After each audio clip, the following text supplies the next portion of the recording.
Spiderman, das gute Ran Spider can. Testing. Piss. Shit. Sounds right. G'day, it's me again. Just so you know, I've got a bit of hay fever today, so I might sound a bit funny and I might be sniffing more than usual. Like that. So a while ago, my good mate Will Ladd was getting into comic books and he wanted a couple of recommendations, which I gave him, and then of course the conversation went towards superheroes and specifically Spider-Man. And to be honest, I've never been a huge fan of Spider-Man comics. I've always been more of a fan of, say, the movies and the animated series. But as of late, I've been reading more comic books, I've been getting more into it, and it kind of made me realize there's a lot of rubbish Spider-Man comics out there.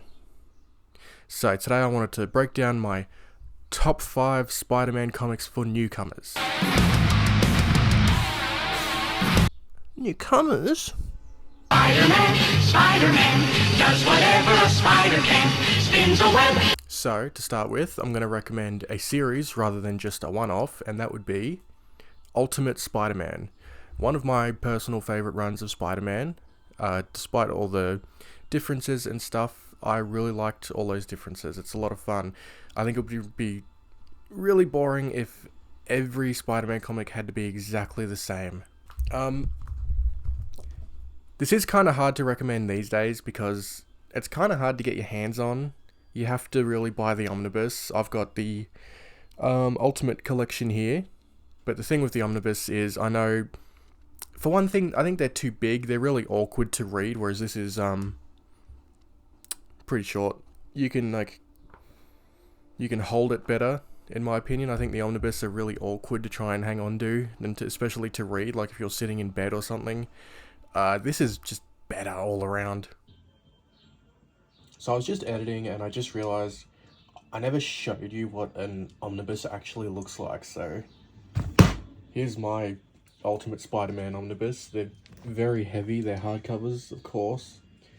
Super thick. That's why I think they're so uncomfortable and hard to read, you know? Damn, Bendis was horny in this run too. But anyway, I do think Ultimate Spider-Man is worth reading, just alone for the differences they made to the characters, specifically, say, the Green Goblin and Electro and all that. Venom and Wolverine show up at points during the story, which is a lot of fun. It's really cool to see them. Of course, Venom being the bad guy, and Wolverine being, really creepy. So yeah, I'm a big fan of Ultimate Spider-Man myself. It's not for everyone. Not everyone really likes it, I know that, but I was a big fan of it.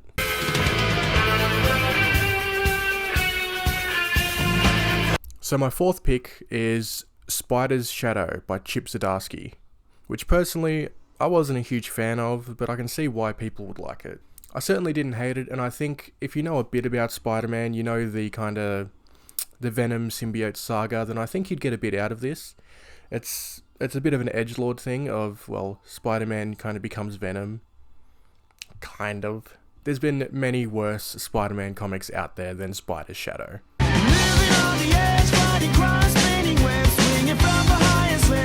So for the number 3 spot on this list, I have SpiderMan Fake Red, written by Yusuke Osawa. This is a manga, so if you're more into manga and you want to be reading Spider-Man, it's a manga. So yeah, the 3 and 2 spots on this list are my favourites personally. I think I personally got a lot out of them. I really liked both of them. So I read this a few days ago as I'm filming this, and I loved it. I thought it was really great. It was a nice kind of fresh take on the Peter Parker is Spider-Man thing. This story doesn't actually follow Peter Parker in the traditional sense.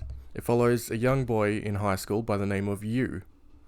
Yes, Yu. So he's a high school student and he finds Spider-Man's suit in an alleyway, and he wants to give it back to Spider-Man, but then he realizes, how do I do that? Who's Spider-Man?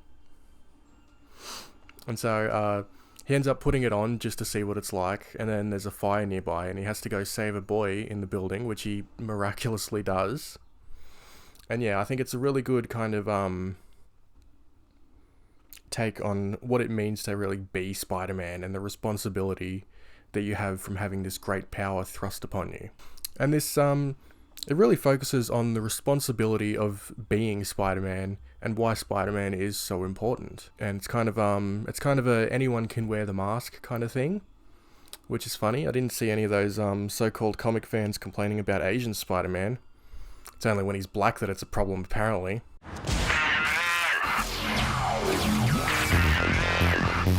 I had to put this in second spot. This is Spider-Man life story. And it is what it says it is. It is Spider-Man's entire life story, from when he starts being Spider-Man to his eventual retirement. This is, for me, probably the best to recommend to a newcomer for Spider-Man. It is written by Chip Zdarsky as well. I'm a big fan of Chip myself. Yeah, this is a good one to recommend because you really need no prior knowledge of Spider-Man, because everything is really here in this book for you to understand. There's one really great scene that I really like in this where Spider-Man is trying to decide whether or not he should be in the Vietnam War, and he has a really good conversation with Captain America on a rooftop, and it really I think it does a lot for Peter as a character, and Captain America really just tells him to do what he thinks is best and to do what he thinks can really make a difference in the world. So yeah, I highly recommend this one.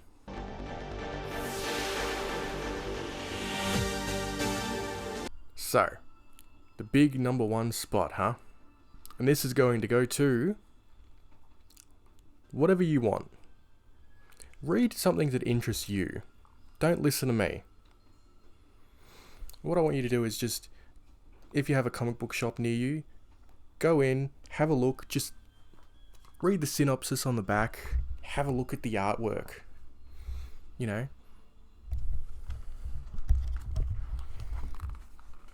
Just look at the artwork, read the synopsis, see what you think, see if it interests you.